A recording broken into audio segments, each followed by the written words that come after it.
Welcome back, family. I'm excited you're here with me again on this journey as we uncover yet another groundbreaking development from our beloved continent. Today I bring you something monumental, something that could redefine how one African nation harnesses its natural resources to serve its people. But before we dive deep, I just want to remind you that this channel shares information for educational and discussion purposes. Always do your own research. And remember, we're here to learn, question, and grow together. And to all our amazing subscribers and members, thank you. Truly. You're the heartbeat of this channel. Your support, your comments, your shares, they drive what we do. If you find this video insightful and want to support our work, please consider hitting the super thanks button. Every contribution helps us keep bringing you these important African stories. Now, let's get into it. Because what's happening in Burkina Faso right now is not just a local story, it's a revolution in real time. In the heart of West Africa, a quiet but profound shift is taking shape. A change so significant that it might not just impact Burkina Faso, it could echo across the continent. A nation long known for its rich gold reserves and political instability is now trying something bold. It's trying to take control, real control, of its resources, its destiny, and its place in the global economy. Burkina Faso has just launched a sweeping national effort to take back the reins of its industrial mining sector. And if the words of Prime Minister Apollinaire Joachim Guillaume de Tambela and Prime Minister Jean-Emmanuel Ouagadougou are any signal, this is only the beginning. Just this week, in a nationally televised address, Prime Minister Ouagadougou made a powerful declaration. The country would expand state control over foreign-owned gold mines, reclaiming what he called the people's wealth. Those weren't just symbolic words. They hit like a hammer, echoing across the Sahel, rippling through international markets, and, perhaps most importantly, resonating deeply with the Burkinabe people who have long watched billions of dollars in gold vanish from their soil while their communities remained impoverished. He said clearly that Burkina Faso must benefit from its own gold, not just suffer the consequences of its extraction. Let's pause there for a second, because that's a powerful sentiment. For decades, African countries have been resource-rich but cash-poor. We have the minerals, the oil, the diamonds, the gold, but we don't have the wealth to show for it. Why? Because most of it has been siphoned off by foreign corporations, enabled by weak institutions and unfair agreements signed in times of desperation or under pressure. But that cycle, at least in Burkina Faso, may be breaking. At the center of this massive shift is a newly created state-owned mining company, Société de Participation Minière du Burkina Faso, or SOPAMIB for short. This enterprise is not a theory or a pilot project. It's already active. In just a few months, SOPAMIB has successfully taken over two major industrial gold mines, Bangou and Wagnion, both of which were previously operated by Endeavour Mining, a major multinational firm listed on the London Stock Exchange. Let that sink in. Burkina Faso isn't talking about taking action. It has already taken action. The government has moved from statements to seizures. What's driving all this? At the heart of it, gold. Beautiful, shiny, strategic gold. Prices have been skyrocketing, jumping over 25% this year alone.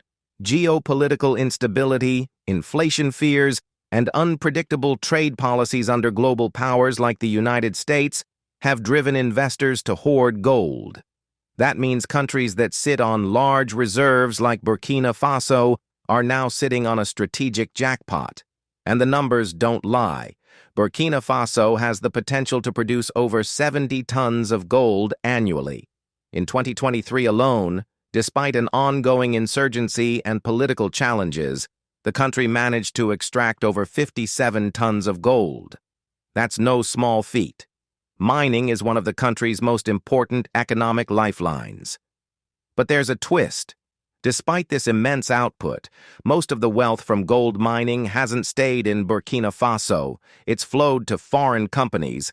Canadian firms like IAMGold and Australian companies like West African Resources have been among the dominant players. That era, however, is beginning to crumble. Last year, Burkina Faso passed a new mining code, a game changer. The legislation prioritized local suppliers, Burkinabe expertise, and domestic reinvestment. It also strengthened the role of SOPAMIB and gave a real push to artisanal miners, many of whom had been operating in the shadows of large multinationals. Most symbolically, the country launched its very first national gold reserve. Think about that. For the first time in its history, Burkina Faso is stockpiling its own gold. Not to export, not to trade immediately, but to hold, for future generations, for stability, for leverage. Officials close to Prime Minister Ouagadougou have described this move as more than just economic reform. It's about identity. It's about national pride. It's about reclaiming what was taken. Burkina Faso's story is part of a larger trend we're seeing across the Sahel. Countries like Mali and Niger have also started to move away from traditional Western alliances, choosing instead to form new partnerships with non-Western powers, and that includes heavyweights like Russia and China. Burkina Faso recently awarded a major industrial gold mining license to a Russian firm named Nordgold. That's not a small pivot. That's a declaration of a new direction. This eastward turn follows two military coups in 2022, after which relations between Burkina Faso and Western nations, particularly France, deteriorated rapidly. French troops have withdrawn, French aid has been cut, and in many parts of the capital, Ouagadougou, you're more likely to see Russian flags than French ones. Security cooperation, infrastructure development, and now mineral partnerships are all increasingly being handled through Moscow. For Western investors and governments, this development is deeply unsettling.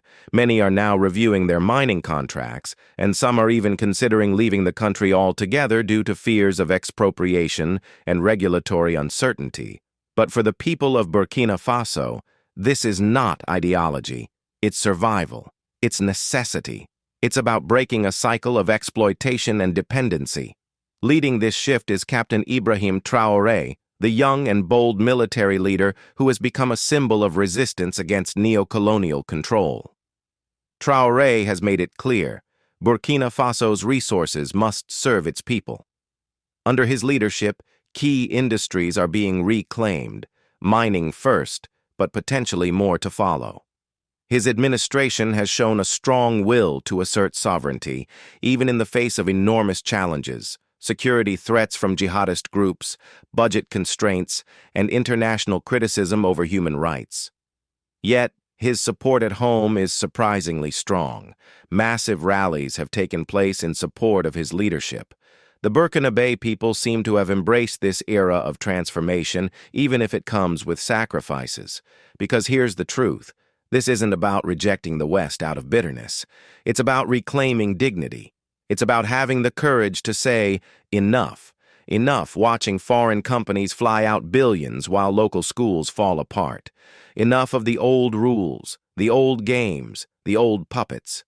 What Burkina Faso is doing now may not be perfect. It will face obstacles, legal battles, economic pressure, possibly even retaliation from powerful interests. But it is a bold and necessary experiment in self-determination. So the big question now is, how far will this go? Will more mines be nationalized? Will oil, cotton, or other key sectors be next? Will this create a domino effect across Africa, inspiring nations from the Congo to Guinea to do the same? Or will international legal systems step in and slow the momentum? Will Burkina Faso be forced to compromise under pressure? Only time will tell. But one thing is clear. The age of passive exploitation in Africa is dying. The age of African assertion is rising. And whether you agree with the method or not, the message from Ouagadougou is loud and clear. Our land, our rules. Let's hear from you. What do you think about Burkina Faso's decision to nationalize its industrial gold mines? Do you think this model could work elsewhere in Africa, or do you worry it could backfire? Share your thoughts in the comments below. I read every one of them.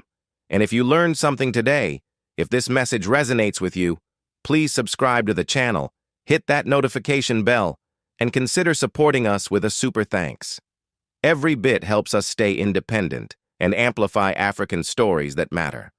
Until next time, stay informed, stay inspired, and stay proud. This is Voice of Africa, signing off.